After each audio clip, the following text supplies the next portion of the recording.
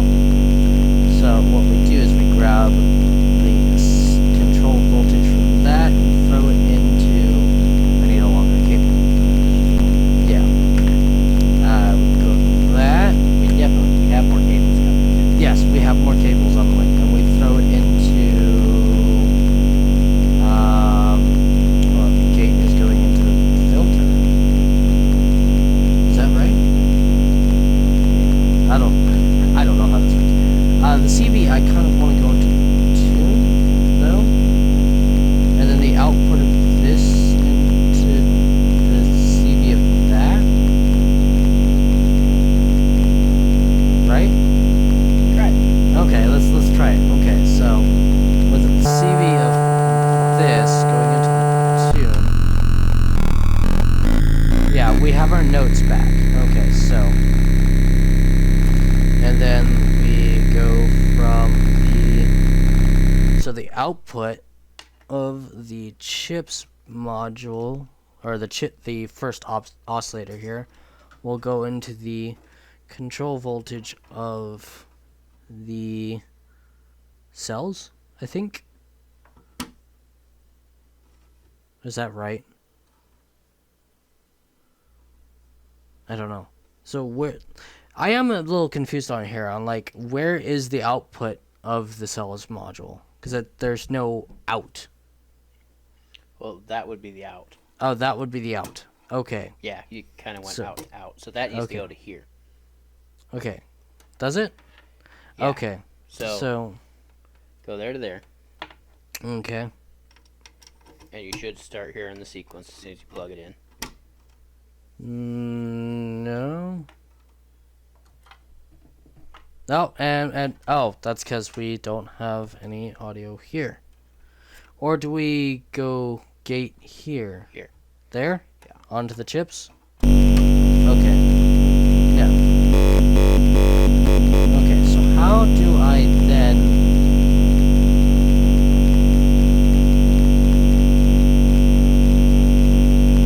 Okay, so does... Okay, so... Yeah, we do have... Yeah.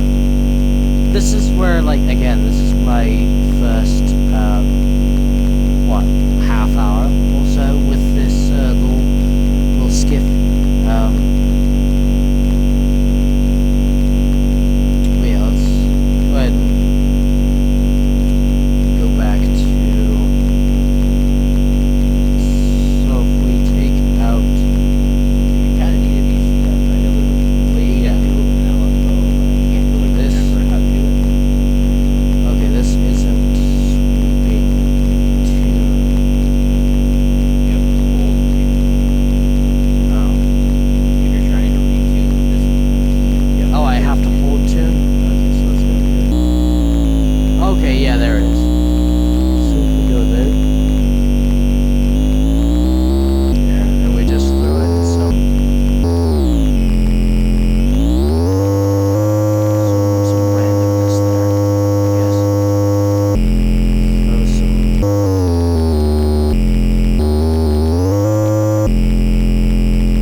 now doesn't only works on half of the keyboard here.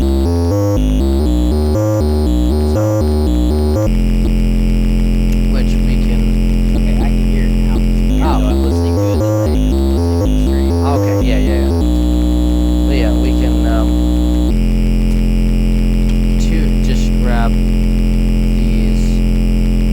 So what's tune 2 then? And this knob.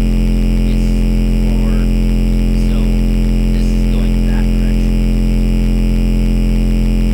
This is something we gotta read up on. This Yeah. thing actually does quite a few things, even though it looks really simple.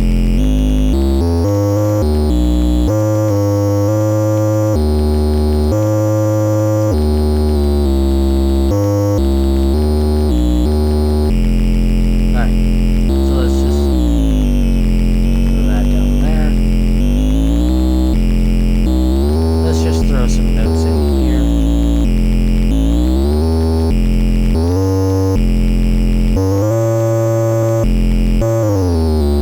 Okay, so now everything has a different tone. So we'll go ahead and put clock that there, and then we can mess with it.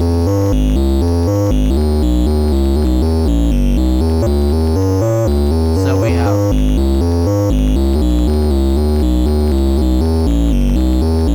I don't know.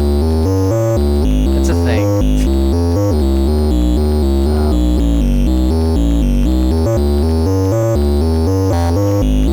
No. But what we could do is I think this can support the second oscillator, right? No. Yeah. Yeah, okay, so we go the output of the second oscillator onto what, the CV, right? Or the CB, right? No, that's not right. Oh, I need to.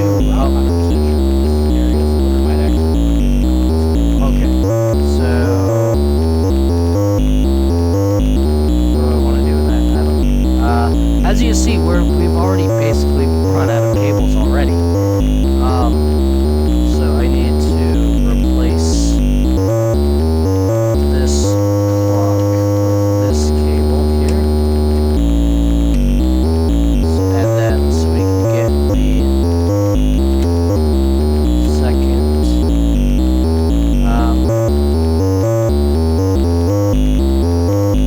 Okay, that's the clock going that direction. Okay, so we don't need this one here. We're just not using the keyboard at this point now. So we're just using it as a master clock, more or less. Yeah, so you're clocking this direction on the keyboard, that direction on the other phone. Yes, exactly. So we take the output of that one, and we do the tune of this into CV. See? It is getting to be quite interesting.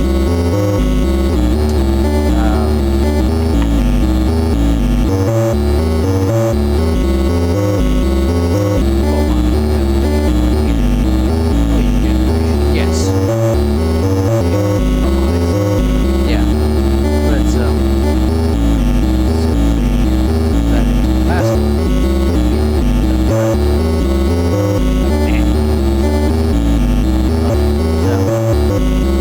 So yeah, that's the and then to kill the audio, I just pull that. But yeah, that's a thing. I don't know. Anything you want to add, I guess? I don't know. For the moment, no, not really, but there'll definitely be a lot more coming about these from Yes. both of us. Mm-hmm.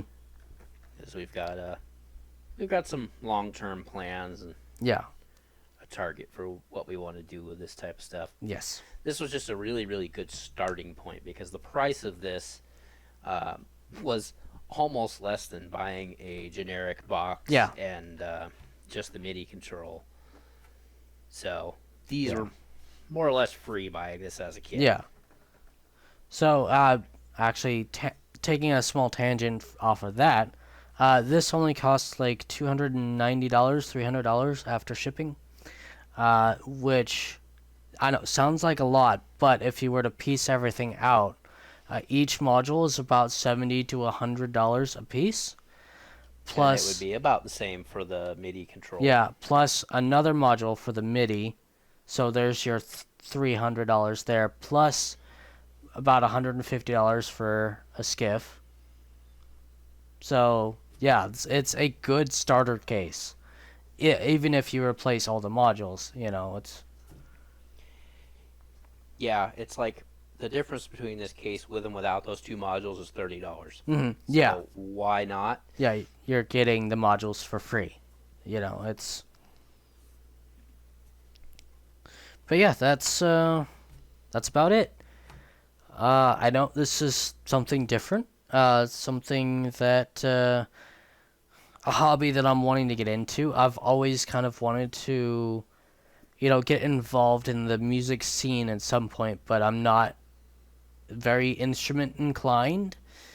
So. Yeah, I don't think either of us are. Yeah. I understand electronics. Whereas I understand music, or like I feel music, but I don't know how to translate that into, making my fingers do guitar strings or whatever. It's. Yeah, a lot of people have this misconception with electronic music that, you're just throwing a bunch of stuff together in a computer and out comes magic music. And there's actually a lot more skill to it than that, even if you were doing computer. But a lot of people make electronic music this way. Yeah. And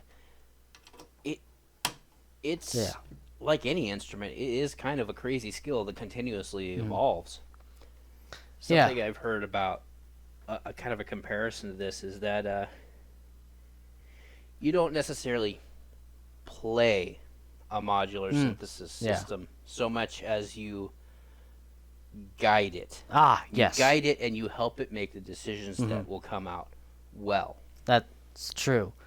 Like, so you may not be playing individual notes, but, you as the person playing it have to kind of have a good concept of what's going to sound good and guide the system in that direction.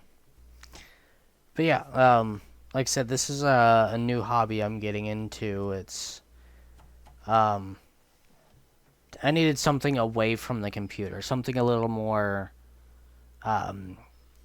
personal, I guess, is one word for it. Analog, personal, kind of, It's very physical. Physical, it's tactile. Yes, tactile. You're turning knobs and you're pulling things in and out and plugging it in. And it's analog. Yeah, it's very. That is something that should be noted. There is, like, when we say analog, not all these models are actually analog. Right, some of them are actually digital, because this, I do believe, is digital. Yeah, and I think this is digital as well. It might be. Yeah. So, considering it's based off of a, not quite a Game Boy chip, but a chip from that era. Yeah, something in that genre. Yeah. Like a way more advanced version of something they call a Atari Punk, which uses a chip from that era, where you just have a couple of knobs to mix the sounds. It gets a lot of that, like, really gritty, like, asteroids effects type sounds. Which, actually, I did hear a little bit of that while messing around with that. It's a little more smoother, a little more advanced than that, but it's kind of that same idea. And I actually want to get one of those and build it because I'm interested in the circuit, because it's actually very simple. It's not really a digital circuit like you would think of it, where there's a computer chip making the sound. It's a very, very basic purpose-built chip from the late 70s, early 80s. Yeah. But, Yeah, is that it? That's I think so for now. yeah. So if you want to see more of this, it's feel free to throw down a like, throw down some comments on like if some of you are into modular synthesis, you could feel free to throw down what modules you have and what you would recommend even. Make some recommendations. Show Yeah. us some weird patches. Yeah, show us your patches. I'm also on Twitter. Feel free to tag me there. There's so many like wrong ways to use equipment to do cool stuff. That is true. In Yes. this, one of the things I was thinking of for that contact mic module, wherever the plate for it went, Yeah, right here. is that since it picks up the sound of anything touching this plate, I thought, well, what if I bolted a music box to the top of it? Oh, okay. And today, I was looking around on Etsy, and I found a guy that actually makes one. Oh, look at that. So it's this really cool laser cut wood plate with a music box bolted to the center of it and a contact mic on the back of it and output so you can jack it into your mic in. Yeah. And it physically picks up the tones of the, I'm not sure what you call them. Yeah, of the tines. The tines Yeah. make the notes. And since you have that raw audio, you can bring it through. What we don't have in this setup is audio filtering and processing. Yeah. So imagine taking that classic music box sound and adding like robotic electronic processing to it. So that's the type of stuff I'm interested in. Just doing kind of out there things. But yeah, like as you could see, like it came with 6 cables, and that's about about the max you can use here. Like you could use more, but it's about enough to do a reasonable patch with this setup. Not that we know what we're doing with it. But yeah, we have no idea what we're doing here, but that's the name of the game. Is play around, see what happens. And everybody's setup is different. Like I said, like even as I'm pulling these, yes, I know where they went, and if I put them back, I'm probably gonna get the same sounds, but if those knobs get even bumped, but if and I think I accidentally did bump one of these knobs, so yeah, it's not gonna be the same. It's actually really common thing for when someone finds the exact sound they want on their oscillators, they'll actually go ahead and just pull the knob off so that they can't bump it during a performance. Yeah. But yeah, it's expect more of this, I guess. I don't know. And further on down the road, I'm going to be building yes, what'll basically be a mini computer out of a Raspberry Pi. It'll run Linux, called the Zynthian.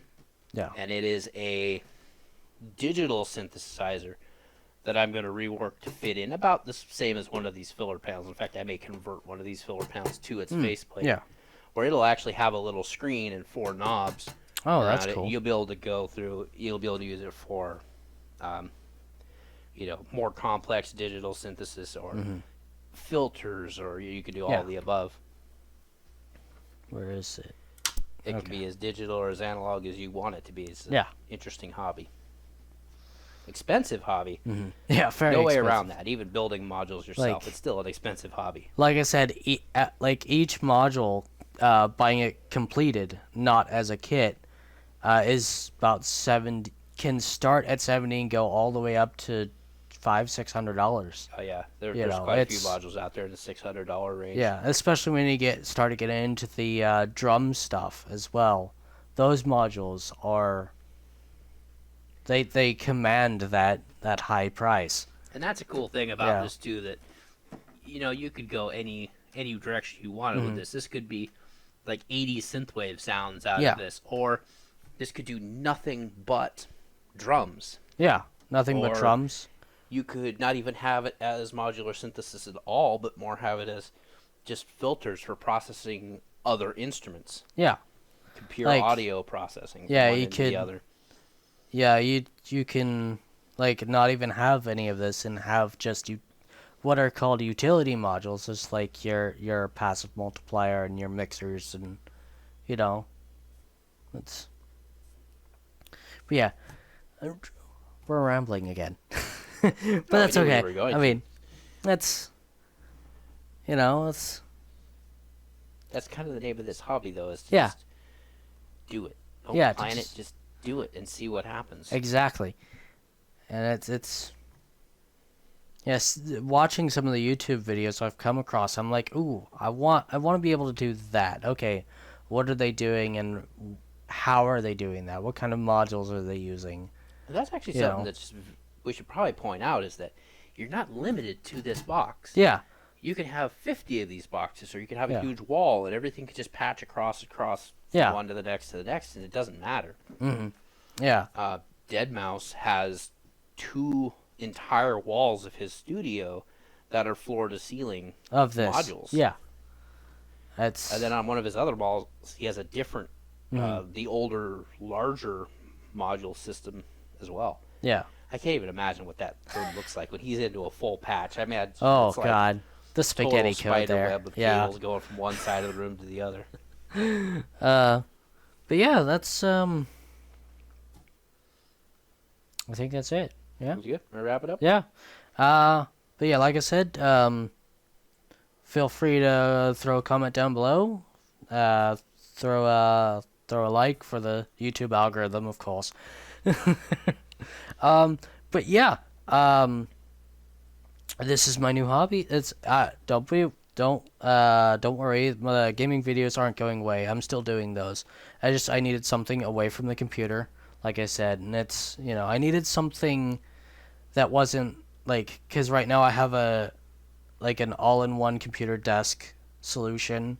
So like, even if I wanted to play a game for myself, I'm sitting down in the same chair I record in. It kind of like, the mindset is still there. Your work versus personal versus exactly your personal work hobby is all blending a little bit. And this is, I needed to step away from the computer, even though, I know it's right behind me, but... Well, plus, like you expressed to me, you want to produce like a generative, almost self-playing thing, and then it's just a cool way to look at it is you plug it in and turn it on, and it's self-generating music, and you have background music that can't ever be copyright strike because it can't ever be duplicated again. Like even that sequence that we had in there, like that sequence of notes that I manually put in there, you could add in what are called like a chaos module, which kind of scatters these things around, you know. Yeah, so there's these things like clock dividers where you could take your clock speed and it'll have multiple outputs, and each one of those outputs is like a division of it. Yeah. And like that's mathematically clean, but then there's also modules that truly generate chaos. Yeah. Through I think they probably have a random number generator chip on them to help with that. That's one way to do it. There's also modules that do like super basic computing. I mean, like I'm talking like early giant room type computing where they perform various and or functions. I'm not a coder, so like I'm not going to pretend I know anything about that. It's interesting and I want to learn it. Anyways, yeah. Hey, and oh yeah, don't forget to check out the link at the bottom for my channel, and I'll be building up all these modules that I've got from Synthrotech for the moment. Just because, wow, they're easy to order from. Yeah. To be perfectly honest. Yeah. I'd like to get into building modules from complete scratch, but for now I'm going to build kits because, well, we live in a remote area of Alaska and don't really have electronic stores anywhere near. Yeah, that is true. So for me to gear up to build stuff from scratch is a complicated process. But I've always enjoyed soldering, and you know these are a lot more productive than like the old build your own telephone kit. You know, we all have cell phones now. Yeah. It's cool to do something with your hands, and then drop it in there and do something with your hands. You know. But I think that's all for us. And Yeah, let me. Look at your watch. It's not there. Sorry, I normally wear a watch. But yeah, I'll be back again in probably an hour or so. Play some Hearts of Iron or something. But yeah, that's about it for this segment of today, I guess. Yeah, thanks for stopping by and checking this out with me. And I'll see you in the next one.